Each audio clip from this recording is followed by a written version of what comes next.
to the mysteries of the Messiah. And I remember when we interviewed Kathy Lee, she said something real interesting, that the scriptures take on different meaning when you have a good Jewish boy that knows the original language that can explain that. For instance, a scripture that says, I can do all things through Christ who strengthens me. That sounds great. But the reality of that is, Jason, you and I are never going to dunk a basketball at an NBA court, okay? No. If we get one of the little ones for our kids, we're going to dunk all day, okay? But you and I are not going to dunk, and we're not there.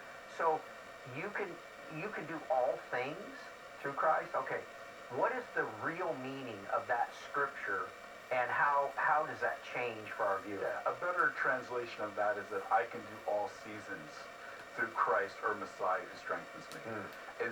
And it goes back to Genesis 1, right? God creates the times and the seasons. And so God gives us what we need for the different times and seasons in our life to be able to do his will, which makes a big difference. I can do coronavirus season. That's right. I can do this. I can do that. I can do whatever season. That makes so much more sense. And that stuck with us. And this book is full of those. And so get into it. We are all ears. Yeah, I mean, let's go to the very beginning. We start in the book of Genesis. We talk about the mystery of the tree. You know, think about it for a moment. A lot of Christians don't even ask the question, why did Jesus have to die on the tree? I mean, we know that the symbol of Christianity is the cross, but there has to be a deeper meaning as to why, of all the ways God could have chose for his son to die, why does he have to die on a cross? Well, think about it. Literally, the word for the cross literally means the tree. So how did sin enter the world? Sin entered the world because the first man and woman stole from the tree. We couldn't make a repair. We couldn't correct. We couldn't fix what we took. So what does God do? He puts Jesus, his son, back on the tree for you and me to fix what we broke and to bring about a redemption. But of course, there is more. You know, the whole question of why did his hands have to be pierced? Well, think about it for a moment. It was our hands that stole from the tree. Why did his side have to be pierced? Because it was Eve, the woman, who was the one who led Adam into the temptation.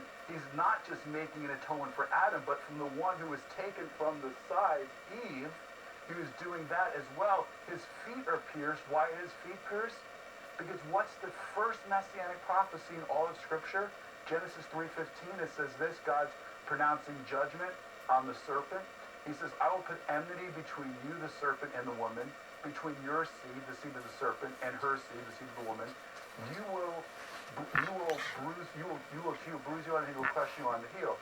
So the first messianic prophecy is this, is that the seed of the woman was going to crush the head of the serpent to reverse everything that happened. Satan's the original gangster. He's like, you think you're going to crush my head?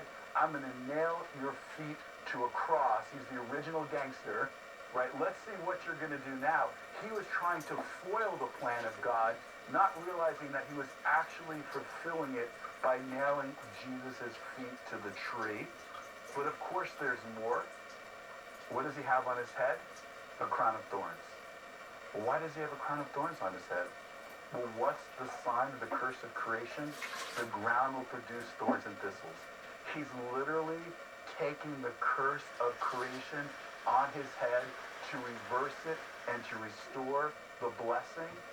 But there's more, right? Because think about it for a moment. He's not only the second Adam, but he's also the greater than Moses. When God appears to Moses, he appears to him in a what? A burning what? Bush. But in the Hebrew, it's more specific. It says a burning thorn bush. Why does he appear in a burning thorn bush? Because the thorn bush is a symbol of exile. It's a symbol of suffering. God was saying to Moses, for all the years that the children of Israel have been in slavery, I have been with them. I have felt what they've been going through. I've been watching over them, and I will always be with them. No matter what the thorns of life they go through, I'm always going to be there. The bush might burn, but it's never going to be consumed because I'm watching over my people. I'm watching over my promise. It will never be destroyed. And so Jesus taking the crown of thorns on his head is like God appearing in the burning bush. He's saying, I feel your pain like I felt what my children went through when they were in Egypt in slavery. I know exactly what you're going through, and I am with you in the midst of all of it. Wow. You are doing exactly what you say